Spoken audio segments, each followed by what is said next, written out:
নরসিংদীতে স্থানীয়ভাবে উৎপাদিত সরিষা তেলের দাম গত ৬ মাসে ৬ বার বেড়েছে।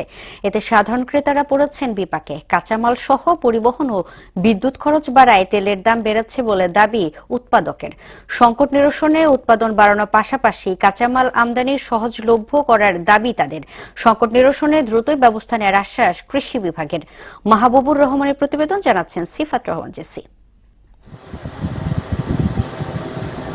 নরসিংদীতে বর্তমানে ২০টি মিলে সরিষা তেল উৎপাদন হচ্ছে। চাহিদা থাকা সত্ত্বেও তেলের কৃত্রিম সংকট তৈরি হয়েছে বলে অভিযোগ উঠেছে। সংকটের অজুহাতে দফায় দফায় দাম বাড়ছে তেলের।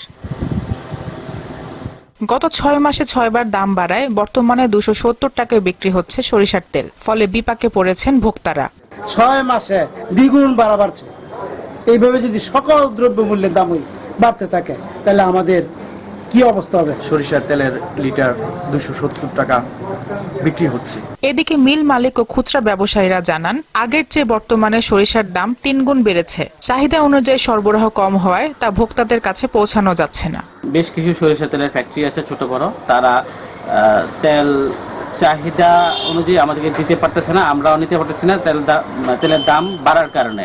দফে বাড়তে বাড়তে এখন ২৬০ থেকে ৮০ টাকা লিটার হয়ে গেছে সরিষার তেল। সরিষা মানে এই দাম বৃদ্ধি পাওয়াতে আমাদের তেলের দামটা একটু বাড়াতে হয়েছে, নতুবা আমাদের পোষে না।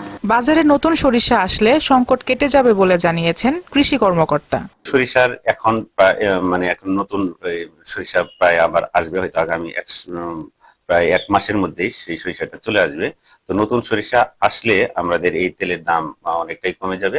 বাজার স্থিতিশীল রেখে তেল প্রাপ্তি সহজলভ্য করবে প্রশাসন, এমনটাই দাবি ভোক্তাদের।